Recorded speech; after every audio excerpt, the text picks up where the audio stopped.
আমরা আসলে তদন্ত কমিটি গঠন করছি। আমাদের অলরেডি ফাইলে এটি আমরা তুলেছি। অল্প সময়ের মধ্যে আপনারা আমাদের তদন্ত কমিটি দেখবেন এবং আমরা আমাদের কিন্তু সামাজিক যোগাযোগ মাধ্যমে সেটি শেয়ার করব এবং আমাদের একটি কন্ট্রোল রুম খুলে কিন্তু সেই নাম্বারটিও আমরা সামাজিক যোগাযোগ মাধ্যমে দিয়েছি এবং আমরা এই নাম্বারটির মাধ্যমে কিন্তু বিভিন্ন যাদের আত্মীয়স্বজন মিস হয়েছে বলে যারা মনে করছেন তারা কিন্তু আমাদের কাছে ফোন দিচ্ছেন এবং আমরা তাদের তথ্য নিচ্ছি, তাদের ফোন নাম্বার সহ। আমরা মৃতদেহ যদি আমরা পাই ডুবুরিদের মাধ্যমে তাহলে আমরা তাদেরকে ইনফর্ম করব। আর যেমনটি আপনারা শুনেছেন আমরাও কিন্তু আসলে প্রত্যক্ষদর্শীদের কাছ থেকে শুনেছি। সেটি হচ্ছে যে বিকেল ৫টার সময় কুষ্টিয়া থেকে আসা সৌহার্দ্য যে একটি পরিবহন, সেটি হচ্ছে যাত্রী তাতে প্রায় সিট অনুযায়ী সিট আমি যেটা দেখেছিলাম যে নির্ধারিত সিট অনুযায়ী সেখানে ৪০ জন যাত্রী থাকার কথা, কিন্তু যেমনটি আপনারা জানেন যে ঈদ উপলক্ষে তারা পিছনে কিছু তাদের সিট ছিল। আমি একজন যাত্রীকে পেয়েছিলাম যিনি ওই বাসের যাত্রী ছিলেন, তিনি বলেছিলেন সেই হিসেবে আমাদের ধারণা যে ৪৫ থেকে ৫০ জনের মতো যাত্রী থাকার সেখানে কথা। আর এই পর্যন্ত আমাদের যে ডুবুরি দল, আমাদের কিন্তু ৬ জন ডুবুরি কাজ করছে। মানিকগঞ্জ থেকে আমাদের একটা ডুবুরি টিম এসছে এবং আমাদের ফরিদপুর থেকে কিন্তু আসছে, যেটি বাংলাদেশ ফায়ার সার্ভিসের যেটি তাদের টিমরা তারা কাজ করছে এবং এই ডুবুরি টিম বাসের ভিতরে গিয়ে কিন্তু কোনো লাশ পায়নি।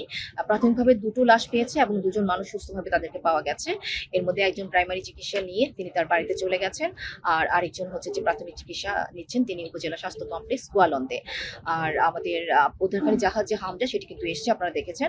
অল্প সময়ের মধ্যে কিন্তু বাসটি তোলা হবে। ২জন ডুবুরি নিচে থেকে সেটি রশি দিয়ে বাঁধার কার্যক্রম প্রায় শেষের দিকে।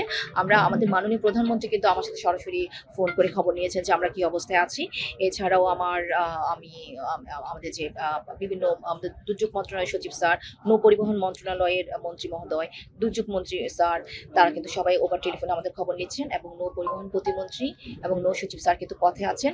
আমাদের বাংলাদেশ নৌবাহিনীর একটা স্পেশাল যে ডুবুরি টিম তারা কিন্তু পথে আছে, অল্প সময়ের মধ্যে এসে পৌঁছাবে। খুলনা থেকেও আমাদের আরেকটি ডুবুরি টিম আসছে এবং আমরা আশা করি যে আমাদের উদ্ধার কার্যক্রম ঠিক যেভাবে চলছে এটা আমরা কোথাও ঘাটতি দেখছি না। আমাদের অ্যাম্বুলেন্স টিম রেডি আছে, আমাদের বাংলাদেশ আর্মি, পুলিশ সহ। এখানে কিন্তু এই মোমেন্টে আমি জেলা প্রশাসক হিসেবে এখানে আছি, আমাদের পুলিশ সুপার মহোদয় আছেন, সিভিল সার্জন মহোদয় আছে। আমাদের রাজবাড়ী ২ আসনে যে মাননীয় সংসদ সদস্য তিনি কিন্তু অনেক আগে থেকে আমাদের সাথে অবস্থান করছেন। আমাদের যিনি প্রতিমন্ত্রী সংস্কৃতি বিষয়ক মন্ত্রণালয় তিনিও কিন্তু অন দ্য ওয়ে এবং আমাদের এই এলাকার যে মাননীয় অর্থ উপদেষ্টা তিনি কিন্তু ওভার টেলিফোনে আমাদের খবর নিচ্ছেন। HPM এর যে মিলিটারি সেক্রেটারি স্যার তিনি আমার সাথে কথা বলছেন। রাষ্ট্রের সর্বোচ্চ পর্যায়ে যে স্যাররা সবাই কিন্তু আমাদের সাথে তাৎক্ষণিকভাবে সবকিছু জেনে নিচ্ছেন এবং আমাদের পক্ষ থেকে একদম মাননীয় প্রধানমন্ত্রী থেকে কোথাও কিন্তু আমাদের আন্তরিকতার ঘাটতি নাই। যেমনটি আপনারা ভিডিওতে দেখেছিলেন আসলে গাড়িটি কিন্তু খুব ওভার স্পিডে যাচ্ছিল। সে নিয়ন্ত্রণ মানে ভিডিওতে দেখা যাচ্ছে যে সে কোনোভাবে নিয়ন্ত্রণের মধ্যে ছিল না, যে কারণে সে ফেরিতে গাড়িতে না গিয়ে কিন্তু সেটি সরাসরি ওই পরিমাণে স্পিড নিয়ে কিন্তু নদীতে পড়ে গেছে। আমরা প্রাথমিকভাবে যে তদন্ত কমিটি জেলা পর্যায় থেকে আমি করার জন্য আমার অলরেডি নথিতে আছে, আমরা কাজ করছি, দেখছেন আমরা স্পটে আছি, আমরা নথিতে কাজ করছি। সেখানে আমাদের অতিরিক্ত জেলা ম্যাজিস্ট্রেটের সমন্বয়ে আমরা জেলা পুলিশের অধ্যতন একজন অফিসার, একজন এডিশনাল এসপি লেভেলের, এই উপজেলা নির্বাহী অফিসার, এই তারপর হচ্ছে BIWTA যেহেতু আমাদের ফেরির সাথে সম্পর্কিত, BIWTC রোডসের একটা কাজ থাকে, এখানে নৌ পুলিশের কাজ থাকে। এদেরকে নিয়ে আমরা প্রাথমিকভাবে কমিটি গঠনের প্রস্তাবনা নিয়েছি। অল্প সময়ের মধ্যে আমরা কমিটি গঠন করছি। আপনাকে বলেছি যে স্পটে যখন ঘটেছে আমরা কিন্তু ছিলাম না, বাসে যে সিটিং অ্যারেঞ্জমেন্ট সেখানে কিন্তু হিসেব মতো থাকা ৪০ জন। তো সেই যদি ৪০ জন ধরে সেটা এক ধরনের, আর প্রত্যক্ষদর্শী যে কথা সেই হিসেবে আমার যেটা তাদের কথা থেকে সরকারি না, যে ৩০ থেকে ৩৫ জনের মতো আমরা মনে করি যে এখন নিখোঁজ আসছে। তারপরেও আমাদের উদ্ধার কার্যক্রম চলমান আছে। আমার মনে হয় আপনারা তাৎক্ষণিকভাবে সমস্ত তথ্য পাবেন। হামজা এখানে আমরা নিজেরাই অবাক হয়ে গেছি যে হামজা যেখানে ছিল, আমাদের গোয়ালন্দ ঘাট থানার অফিসার ইনচার্জ নিজে হচ্ছে স্পিড বোট নিয়ে সে হামজার কাছে গেছে, হামজার লোকজনকে ঘুমন্ত অবস্থা থেকে তুলে ড্রেস করে তাদেরকে নিয়ে আসছে। আপনারা জানেন যে এখানে গভীরতা অনেক বেশি, ৩০ ফুটেরও বেশি কিন্তু পানির গভীরতা। এই ধরনের পরিস্থিতিতে কিন্তু সাধারণ জনগণ হয়তো তাদের তথ্যের ঘাটতির কারণে তারা এটা করছে। আমরা কিন্তু ঘটনা ঘটার পরপরই আমাদের উপজেলা নির্বাহী অফিসার ইনচার্জ যেখানে ছিলেন, জেলা থেকে পুলিশ সুপার এবং আমি এসেছি, কোথাও কোনো ধরনের অবহেলা ছিল না।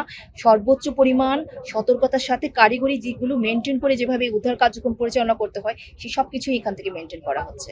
দুর্ঘটনার সংবাদ পাওয়ার পর থেকে নিকটস্থ ফায়ার স্টেশন প্রথমে এখানে অংশ নেয়। ঘটনার ভয়াবহতা এবং গুরুত্ব বিবেচনা করে আমাদের আশেপাশ থেকেও আমাদের ডুবুরি টিম এখানে চলে আসে।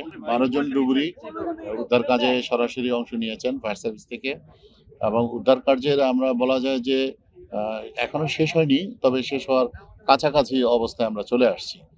আশা করা যায় যে অল্প সময়ের মধ্যে বাসটাকে আমরা পানির উপরে উদ্ধার কাজে শেষ করতে সক্ষম হব ইনশাল্লাহ। যতটুকু আমরা সংবাদ পাইলাম যে সৌহার্দ্য নামক একটা বাস কুমারখালী থেকে ঢাকা যাচ্ছিল।